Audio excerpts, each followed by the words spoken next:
სახელითა მამისათა და ძისათა და წმინდისა სულისათა ჩვენთან არის ღმერთი. ყველას გილოცავთ დღევანდელ დღეს ღმერთმა მრავალს დაგასროთ თქვენ და სრულიად საქართველო ამინ.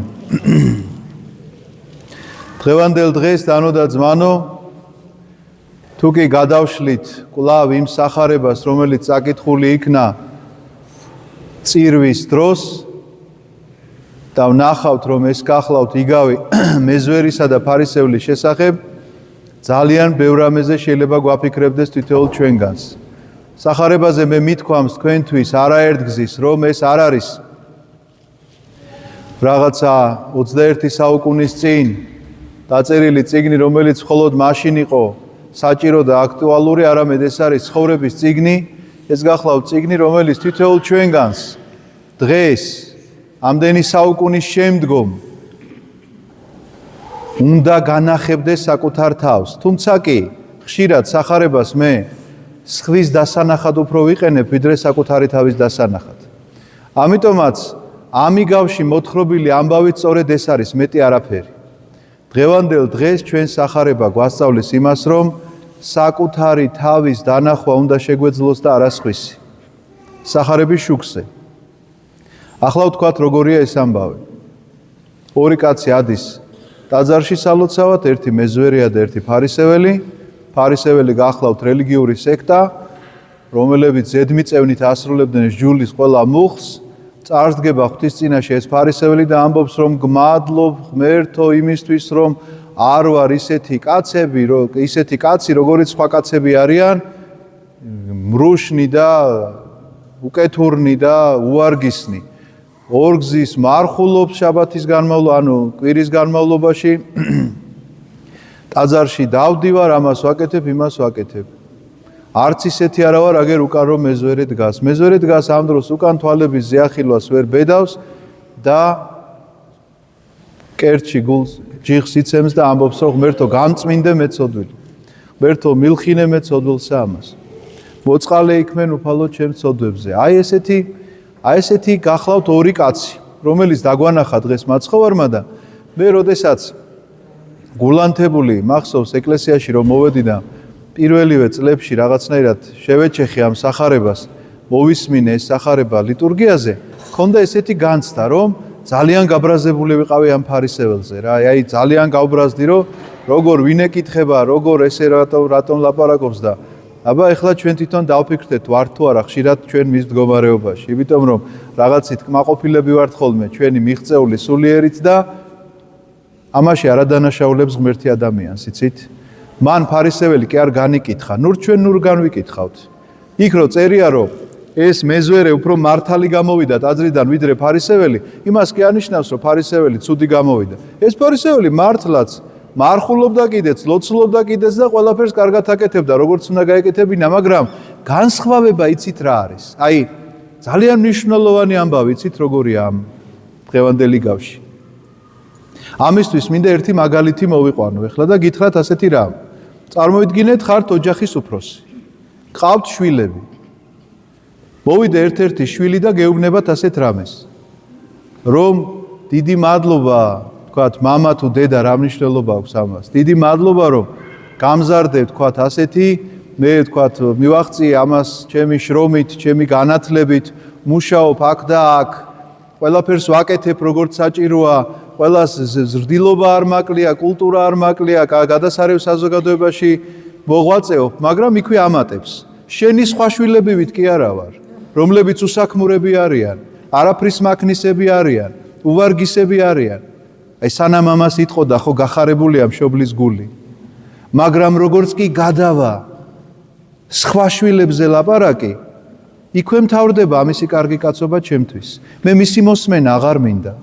მე ხომ ის ხო ისეთ მტკივნეულ ადგილს შეეხო ჩემ ცხოვრებისა, რომელიც მე ძალიან მტკივად ამას არ სტკივა.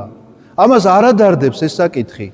ჩემთვის ის, რომელიც უსაქმურია და რომელიც უვარგისია, დაგვიფაროს ყველა ღმერთმა, მაგრამ ასე თუ შევხედავთ, ეს გახლავთ ყველაზე მტკივნეული თემა და ეხლა ეს კარგი შვილი, რომელიც მოვიდა თურმე, რომელსაც ასეთი მიღწევები აქვს, თავისი განათლებით და თავისი კულტურით და კარგ საზოგადოებაში რაღაცა ტრიალით, მეუბნება სხვა დანარჩენ შვილებზე, რომ ისინი უვარგისები არიან. წარმოგიდგენიათ, ესე იგი, მე რომ კარგი ვარ, კი ბატონო, დაგიჯერე რომ კარგი ხარ. ამაში ცუც ვერაფერს ვერ ხედავ, მაბედნიერებს პირიქით და მახარებს ეს ყველაფერი, ოღონდ სანამ ამას იტყვი, რომ დანარჩენები უვარგისები არიან. აი ეს არის განსხვავება მეზვერესა და ფარისეველს შორის. და იმ მეზვერე მის ლოცვა როგორ გონიათ სად ისწავლა?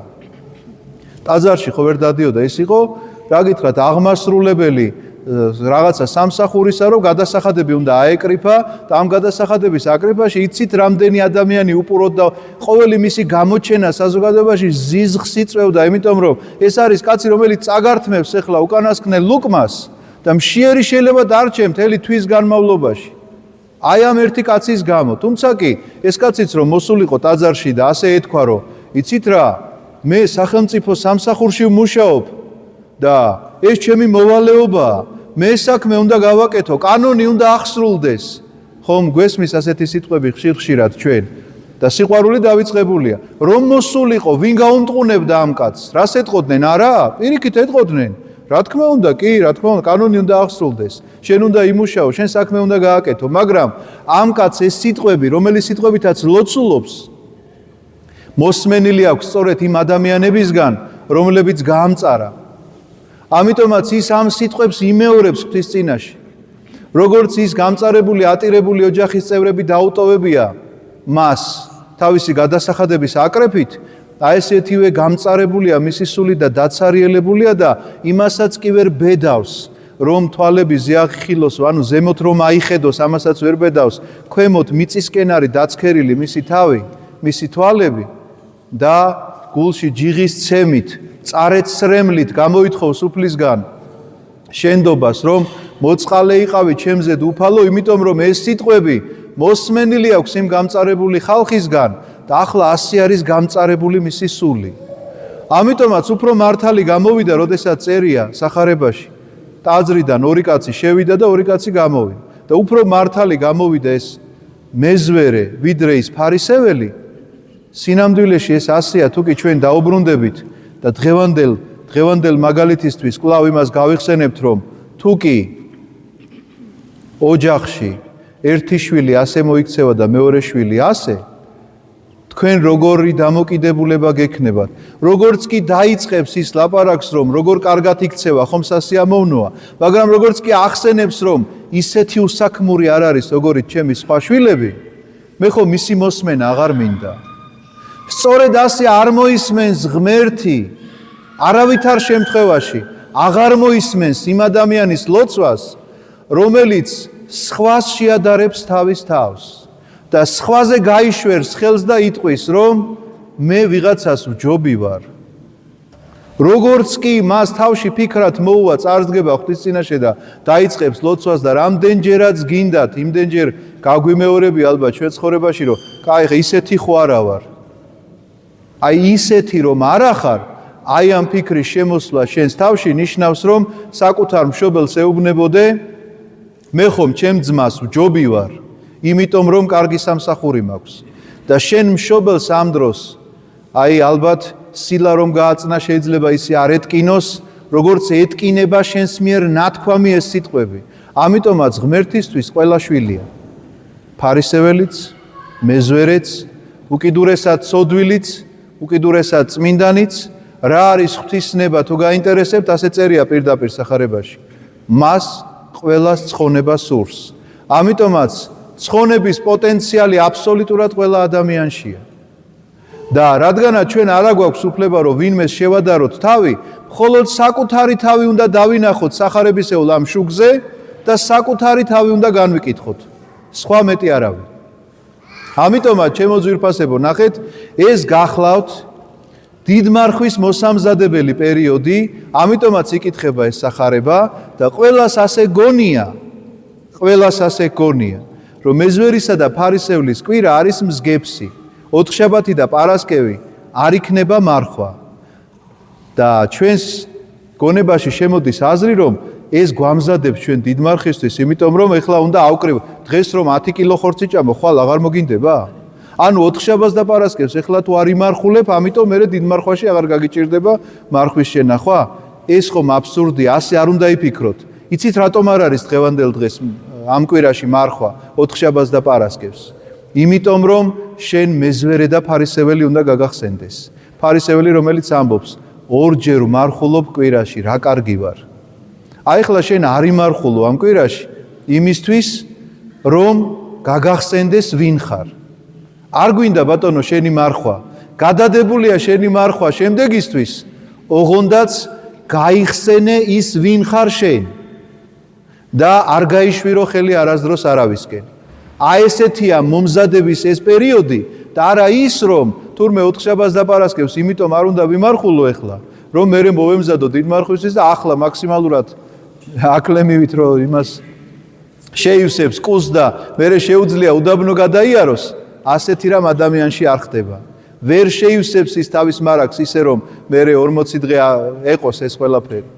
ეს გახლავთ მხოლოდ და მხოლოდ შენი გონებისთვის მოცემულობა, რომ არ უმარხულობ ეხლა, აქამდე თუ მარხულობდი კიდე მადლობა ღმერთს და არ უმარხულობ იმისთვის, რომ მახსოვდეს ვინ ვარ და ღმერთს როგორ უყვარს თითოეული ჩვენგანი. ასე გვამზადებს ჩვენ წმინდა ეკლესია დიდმარხვისთვის, ასეთ იგავს გვთავაზობს მაცხოვარი იმისთვის, რომ ვიპოვოთ საკუთარი თავი, ამინ, დალოცვილი და გახარებული გამყოფოთ ქრისტე ღმერთმა. მე უნდა შეგახსენოთ რამდენიმე ამბავი. ერთი ის, რომ მივემგზავრები და თებერვლის განმავლობაში მე არ ვიქნები საქართველოში, 1 მარტს დავბრუნდები და მე ერთად გავაგრძელებთ მსახურებას ღვთისწყალობით.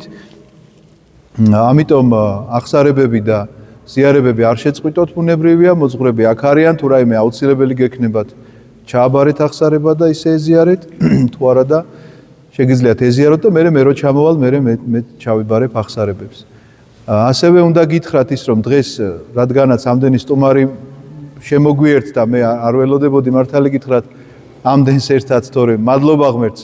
მთელი კვირა სტუმრიანობა გვაქვს, გასულ კვირასაც გახსოვთ გავიქეცი, ამერიკიდან მყავდა სასულიერო პირები. დღეს სხვადასხვა ქალაქებიდან არიან ჩამოსული. მამა რომანოზი, მე მგონი ნანახი ყავთ, ადრეც გვესტუმრა, ის არის ყაზანში. ყაზანი არის თათარისტანი ქვია ქართულად? ხო. და წარმოიდგინეთ, ამ გარემოში ქართული სამრევლო არსებობს. იქ ქართველები არიან, მე ნამყოფი ვარ. და ამ ქართულ სამრევლოში მამაომ დაიწყო ქართული სწავლა და დღეს ცოტა კატეხილი ქართულით რო გესმოდათ ასამაღლებელი ეს მამა რომანოზია, მადლობა მინდა გადაუხადო მას აი ამ შრომისთვის, თავდადებისთვის, ძალიან უყვართ იქაურ ქართველებს და ვიღაცების სახეებს აქ ხედავ, დამემოწმებიან რომ ძალიან დიდ პატივს ცემს და ჩვენც მადლობა უნდა გადაუხადოთ. ერთი მოძღვარი გახლავთ ასევე სოჩიდან მამა ამირანი, ის ქართველია. სოჩაში მოგეხსენებათ ქართული დასახლება არსებობს და მამა ამირანი ძალიან დიდ საქმეებს აკეთებს ქალაქ სოჩაში ქართველებისთვის და არა მარტო ქართველებისთვის. ერთი მოძღვარი პირველად არის ფსკოვიდან, რუსი გახლავთ და მოკლედ დღეს ჩვენი სტუმარი იყო ისიც.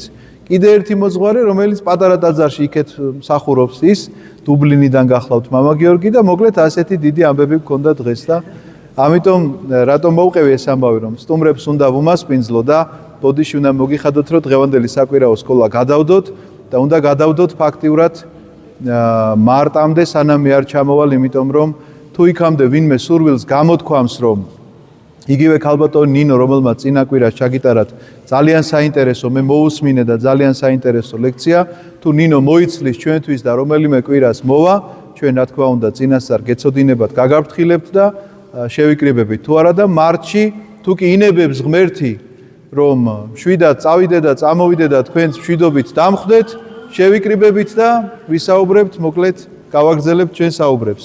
დალოცვილი და გახარებული გამყოფოთ ქრისტე ღმერთმა. ამინ. მადლობა მამა.